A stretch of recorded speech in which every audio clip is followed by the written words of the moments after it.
Hi, this is Kent and Renee. And we are back with a lesson from the Augmentation of Man, a study in Renaissance. And we are finishing up on chapter 7. And that is going to be pages 152 to 154.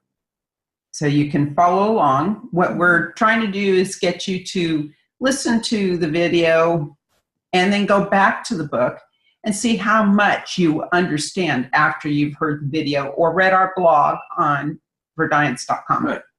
So right now we can start talking about many people understand that the earth is moving, it's shifting upward in vibration.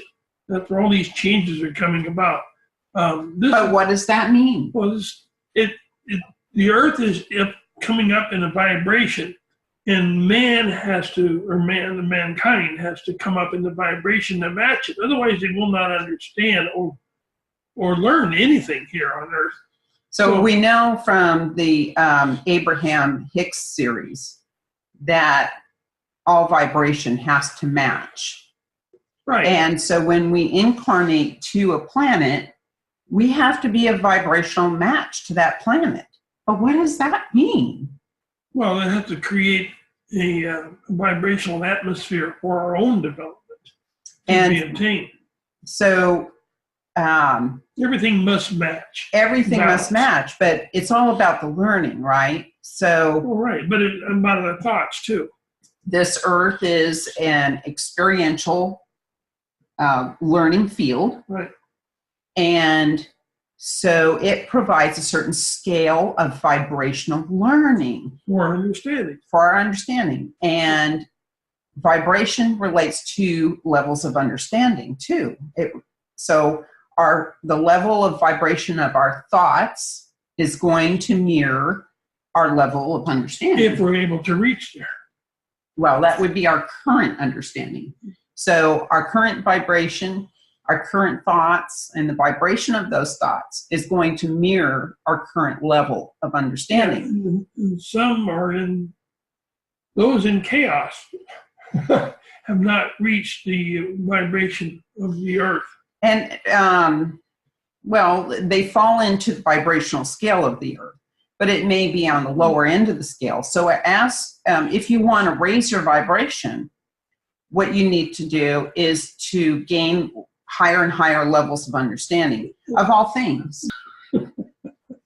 So we can only incarnate into an experiential learning field in which offers the lessons that are at our level of understanding, or what we're able to grasp within our level of understanding and the vibration that we're at.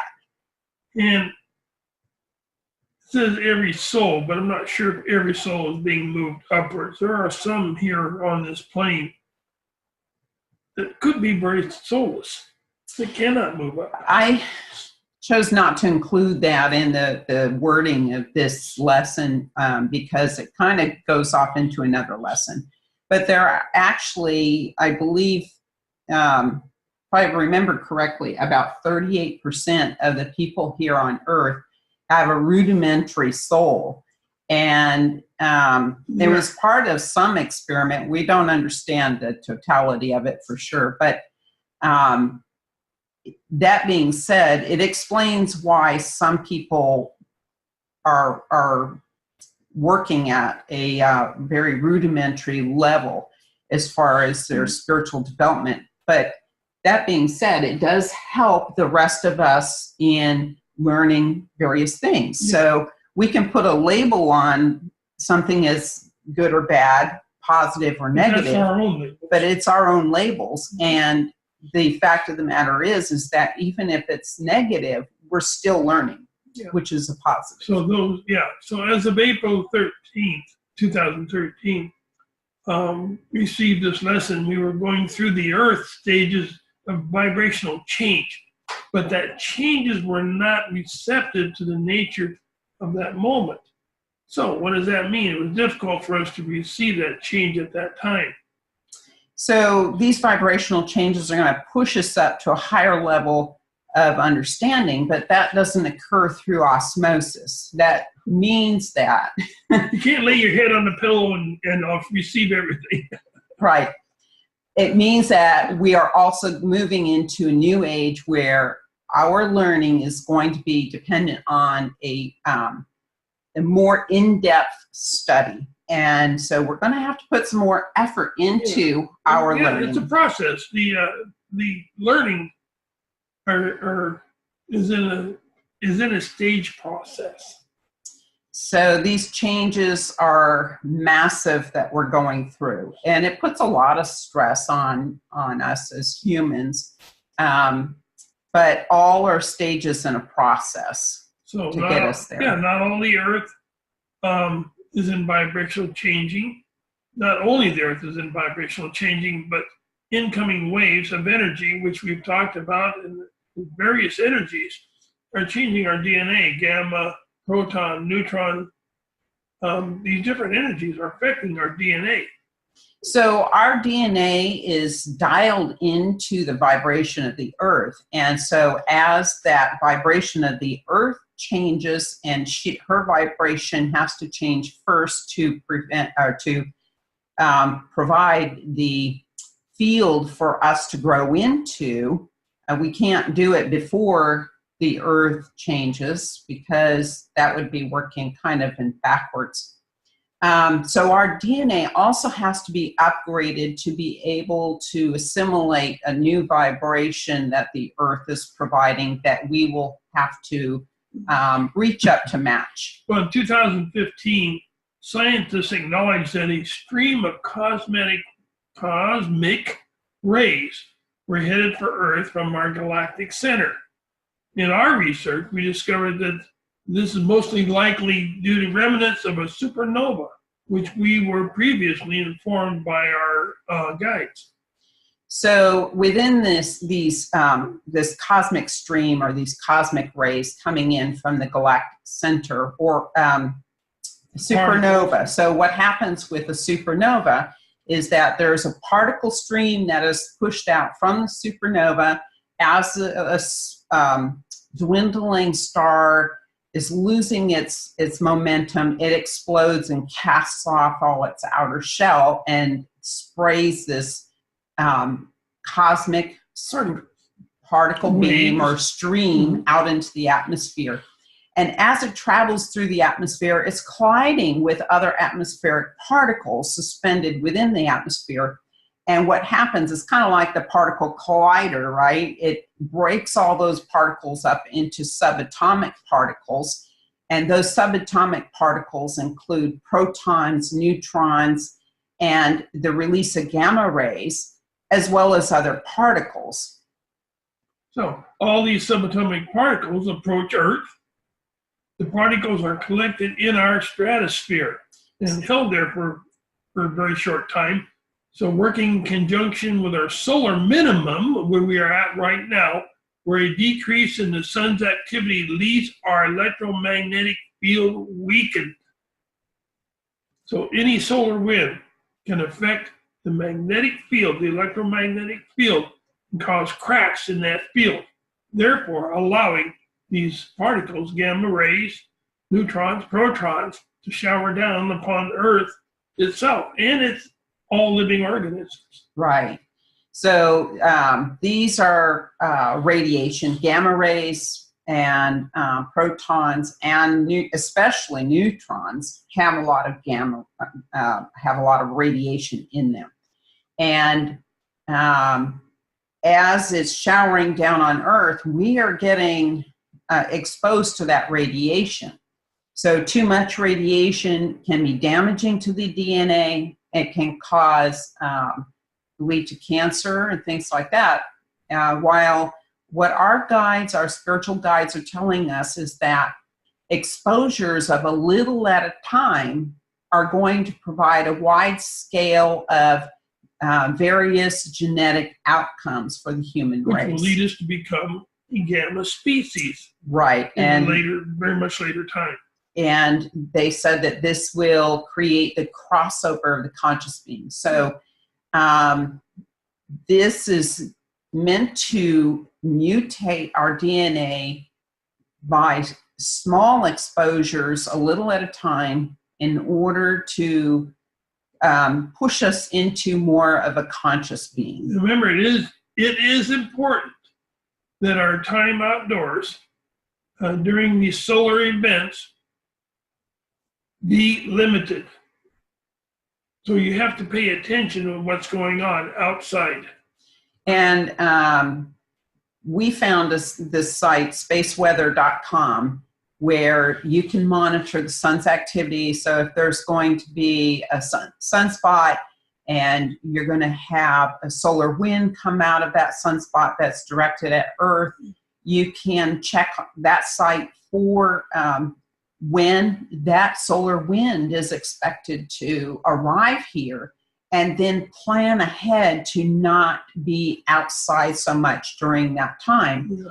It also has a place on it where you can monitor the proton count and the X-rays, and the proton count is directly related to the neutron count. So when one goes up, the other goes up. Exactly. Count. So you can, there's a site in Switzerland or Sweden, I can't remember which other country, but there is a site where they monitor the neutron count, and they discovered recently that it directly correlates to the proton count. So we are tied to this sphere by our own choice. Okay? We chose Earth as our learning sphere among the planets available, and it corresponds to our level of understanding at this point in our spiritual evolution. Mm-hmm. And so the corrections that are within or the layered vibrational changes that are part of the corrections are occurring not only here on Earth, but throughout creation, and it's pushing all beings up into a higher level of learning, and through the learning, the understanding. Yeah, so our lesson says our experiences, they are directly related to our experiences in this life field, this life pole. The life pole is the point of concentrated studies within this lifetime, the things that we choose to experience. And those things that we choose to experience are adding to our learning at the experiential level. It also relates to the directional spin of the molecular particles of our DNA, which determines the bends and lengths of the DNA itself. So the DNA, we often see this helix spiral depicting the DNA, which is correct. But so what people don't realize is that the DNA is bended and folded and rolled up into this ball. Mm-hmm.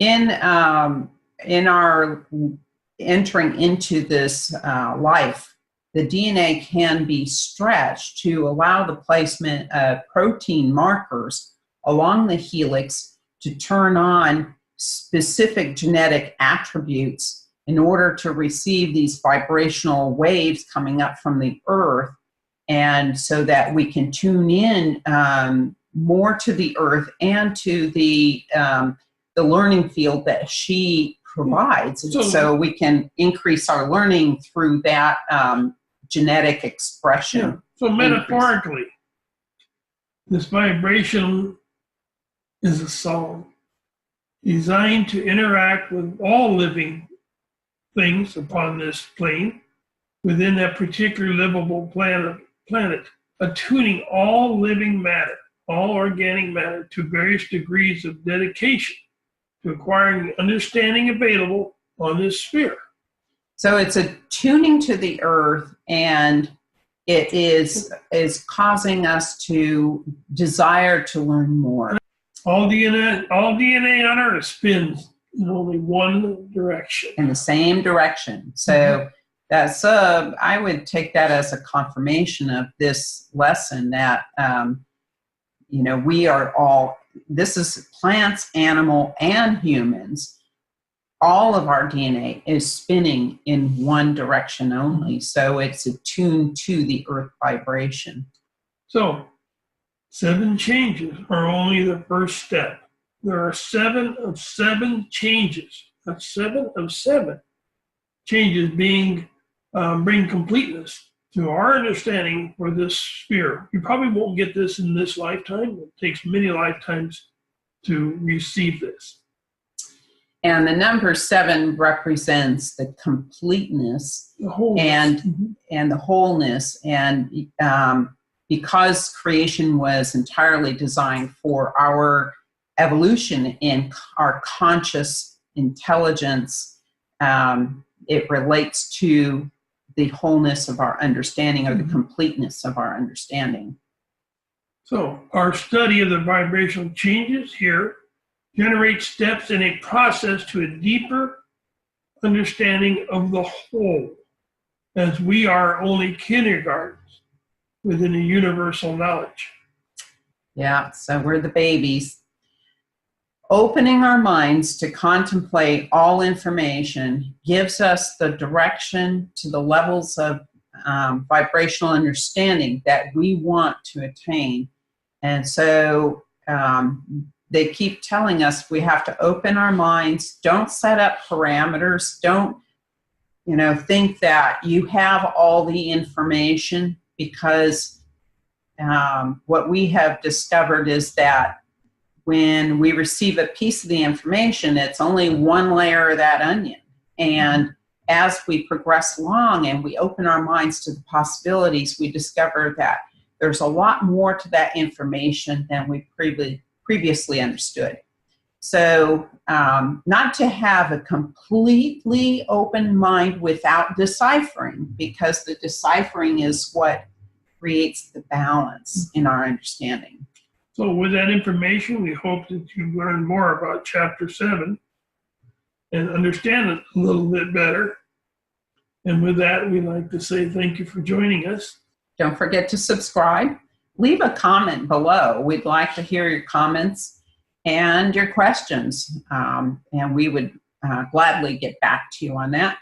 Visit our website at verdience.com and check out our blog. And you can sign up for our video blog at the bottom of our website, and there's a form there that you can sign up for it there. Anyway, thank you for joining us. Peace be with you on your journey. Thank you very much, and have a good day.